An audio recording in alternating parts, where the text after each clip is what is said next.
Bonjour à tous, aujourd'hui je voulais vous exhorter à avancer dans la destinée que Dieu a pour vous, dans cette mission que Dieu a façonnée exactement pour vous et pour laquelle il veut vous équiper. Lorsque on marche dans notre mission, eh bien, on devient vraiment des bénédictions pour toutes les personnes qui nous entourent, pour des personnes voilà, qu'on connaît, mais aussi pour beaucoup de personnes qu'on ne connaît pas.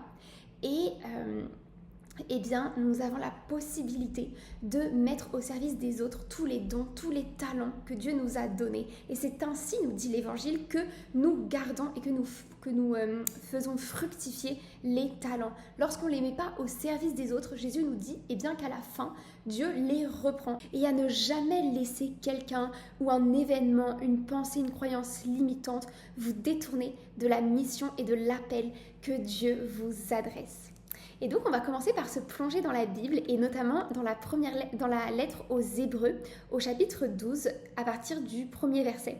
Lorsque saint Paul écrit « Environnés d'une si grande nuée de témoins, rejetons tout fardeau et le péché qui nous enveloppe si facilement et courons avec persévérance dans la carrière qui nous est ouverte, ayant les regards sur Jésus, le chef et le consommateur de la foi, qui en vue de la joie qui lui était réservée, a souffert la croix, méprisé l'ignominie et s'est assis à la droite du trône de Dieu. » Donc ici, nous avons un texte qui est extrêmement riche et que nous allons prendre petit à petit.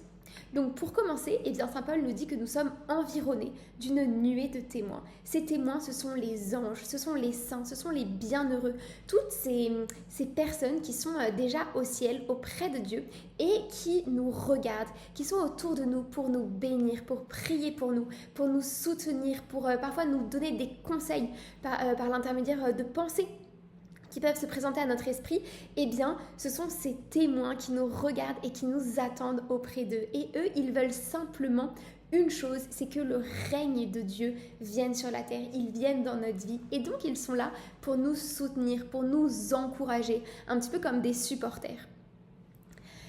Puis ensuite, saint Paul nous dit de rejeter le péché et le fardeau, de fermer la porte au péché, de ne plus le pratiquer, mais de ne même pas en fait y penser, de ne pas le regarder, de fermer toute porte à ce qu'on pourrait appeler ces choses en fait qui nous ralentissent. Le péché, les fardeaux, ce sont des liens, des chaînes qui nous ralentissent ou nous retiennent, nous empêchent d'avancer dans la destinée que Dieu veut pour nous. Et en plus de nous inviter à ne pas pratiquer le péché et à lâcher les fardeaux, vraiment en être pleinement libérés parce que Jésus-Christ est venu pour que nous soyons pleinement libres, nous dit la lettre aux Galates, il vient nous libérer par la parole de vérité qu'il nous donne et qu'il nous adresse chaque jour.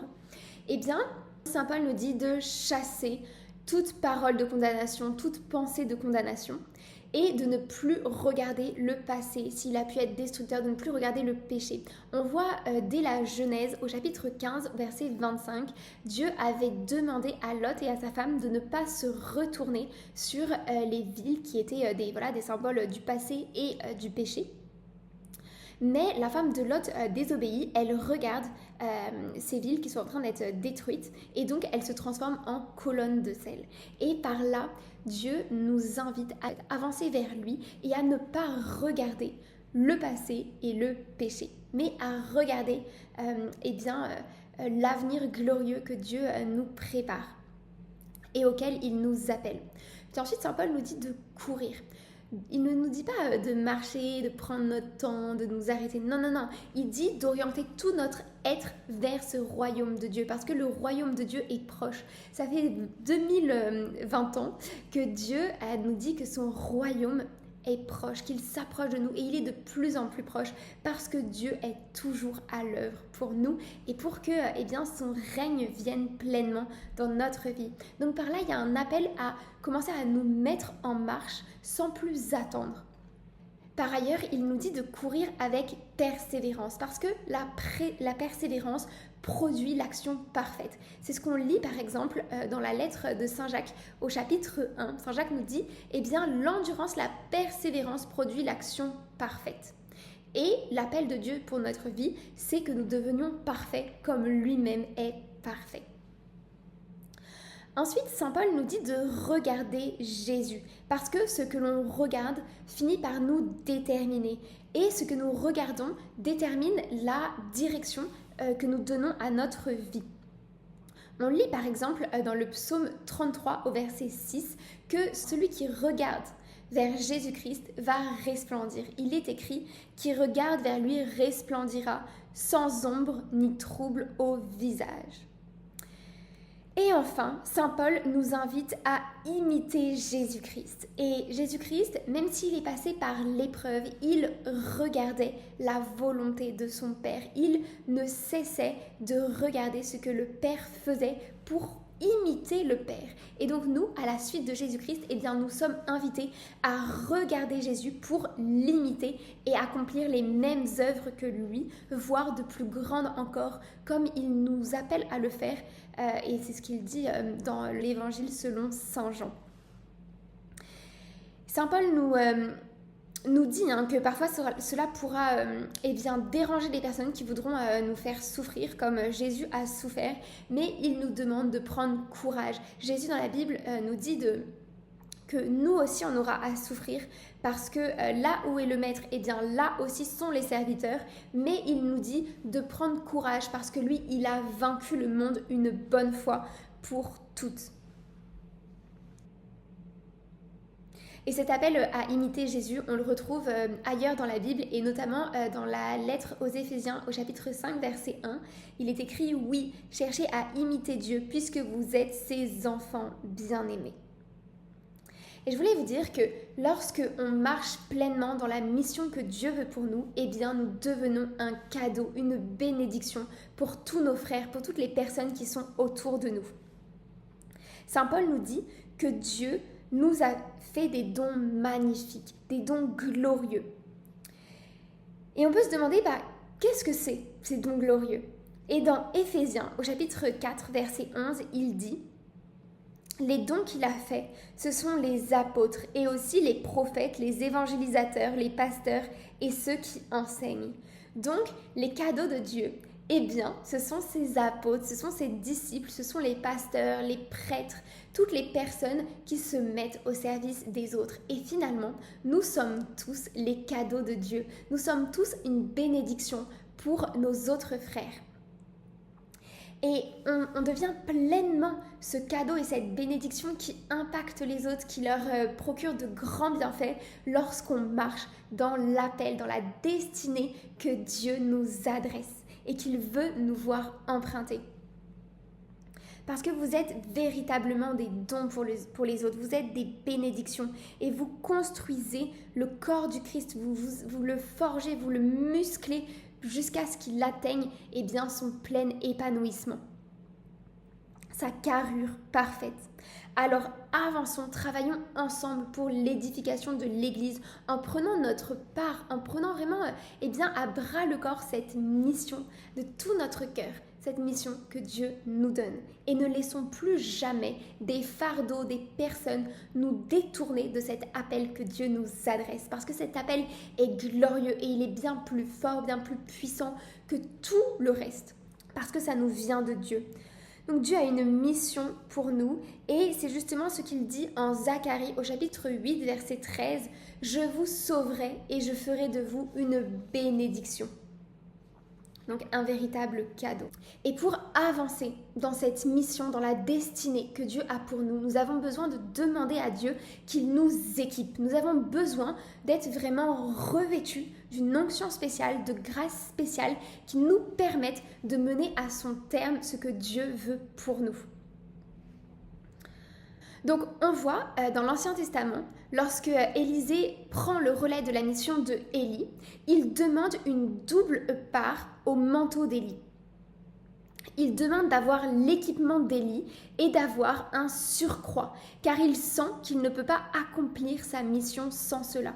Donc, pour accomplir sa mission, il veut le même manteau qu'Élie Et il veut même un surcroît de grâce parce qu'il se dit, par mes propres moyens, par mes propres forces, je n'arriverai pas à mener à son terme ma mission.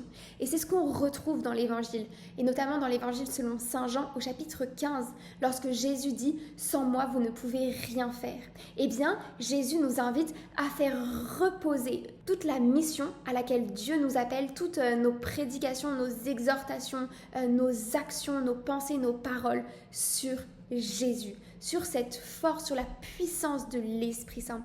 On peut penser d'ailleurs dans l'Ancien Testament, il est écrit non par force, non par puissance, mais par l'Esprit de Dieu. Et c'est vraiment l'Esprit Saint qui nous permet d'accomplir à la perfection la mission que Dieu veut pour nous. Et lorsque Jésus nous dit cela en Jean 15, eh bien on peut se dire que c'est Jésus lui-même qui est notre équipement.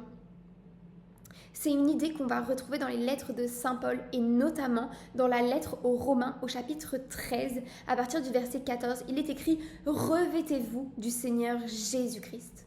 Et qu'est-ce que cela peut signifier de se revêtir du Christ? Eh bien, tout d'abord, cela signifie apprendre à connaître Jésus-Christ, apprendre à connaître sa parole. Saint Jérôme nous dit qu'il est impossible de connaître Jésus-Christ si on ne connaît pas les Écritures. Il écrit « Méconnaître les Écritures, c'est méconnaître le Christ ». Parce que Jésus est la parole vivante. Il est justement l'Évangile. Dans le prologue de Saint Jean, on lit bien « Au commencement était le Verbe, au commencement était la parole, et la parole était auprès de Dieu, et la parole était Dieu ». Ici, nous avons le profil de qui est Jésus. Jésus est la parole de Dieu. Par ailleurs, revêtir Jésus-Christ, c'est également pratiquer ce que sa parole nous dit. C'est mettre en pratique ses commandements. C'est commencer vraiment à mettre sa parole tout autour de nous et à faire de sa parole notre cadre de référence lorsque on prend des choix, que ce soit des petits choix comme des grands choix. Et c'est ainsi en fait que on s'environne de la parole de Dieu et que vraiment on s'habille, on revêt Jésus-Christ. Donc revêtir Jésus-Christ, c'est s'habiller de lui et c'est même mettre le casque de l'évangile, c'est réfléchir à partir de la parole de Dieu, c'est prendre ses décisions à partir de cette parole, s'y référer sans cesse, faire de cette parole, de son enseignement, notre véritable maître dans toutes nos actions et dans tous les aspects de notre vie, que ce soit les petits choix ou les grands, parce que c'est en faisant de cette parole notre cadre de référence dans les petits choix qu'alors on pourra faire la volonté de Dieu dans les grands choix. Et enfin, revêtir Jésus-Christ, c'est imiter Jésus en tout.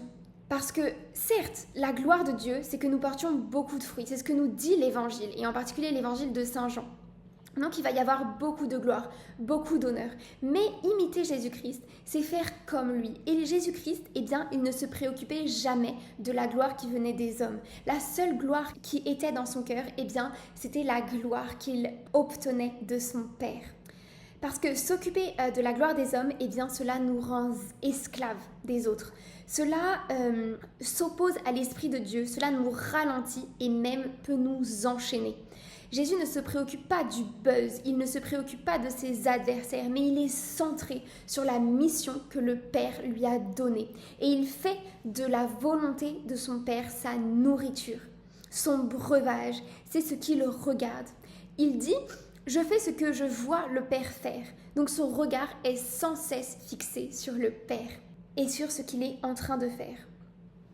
Donc, pour marcher à la suite de Jésus-Christ et être pleinement revêtis de lui, nous pouvons demander au Père de nous équiper, de nous donner le bon équipement, les grâces spécifiques dont nous allons avoir besoin pour mener à son terme la mission à laquelle Dieu nous appelle. Et donc maintenant, eh bien, je vais prier pour vous. Je vais demander au Père qu'il vous recouvre de l'onction de Jésus, qu'il vous recouvre de toutes ses miséricordes et de toutes ses bénédictions. Père, je te demande de nous recouvrir de ta grâce, de nous recouvrir d'un manteau de gloire, de ton manteau de lumière, de nous entourer de ta lumière qui est bienfaisante. Père, appelle-nous à ta mission, appelle-nous à ta moisson, prépare-nous à la mission à laquelle tu nous appelles. Revêt-nous de Jésus-Christ, donne-nous d'agir en tout comme lui, de penser comme lui, de penser comme toi. Fais de nous tes enfants, qui nous conduisons comme des véritables enfants de la lumière. Donne-nous d'être pleinement débarrassés de tout péché et de tout fardeau pour courir vers toi dans l'allégresse, d'accomplir la mission que tu veux pour nous. Voilà, j'appelle vraiment l'onction de Dieu sur nous, sur notre travail, sur nos familles, sur nos amis et sur tous nos frères et sœurs. Merci Seigneur pour tout ce que tu vas accomplir par nous. Sois béni, sois glorifié par tous tes enfants. Amen. Merci beaucoup pour votre attention et à bientôt sur la chaîne Semeur.